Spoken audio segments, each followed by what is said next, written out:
Morning ride ulit. Hotel tayo ngayon. Naiiwanan na ako.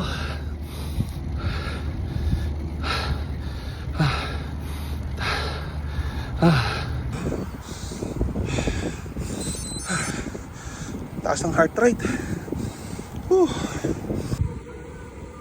Welcome back sa Hodairat. Mga tropa. Ayan o. Ayan ang sponsor eh.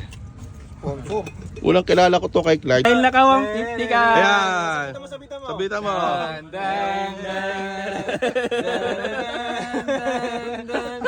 Dahil dyan. Yan guys. Pauwi na tayo. So nakaka 58 kilometers na tayo. Pero baka maging 60 kilometers na hanggang sa bahay. Kailangan natin mag-practice para sa pero tayong pinaplanong long ride eh. So kailangan natin magpa-condition para at least makasabay tayo sa grupo. 60 kilometers ride after natin yung nagpahinga ng matagal-tagal. Hindi naman tayo ganun kabilis. Halos balance lang. May time na karat-rat tayo, may time din na papahinga tayo. Ayan guys. Thank you for watching. God bless.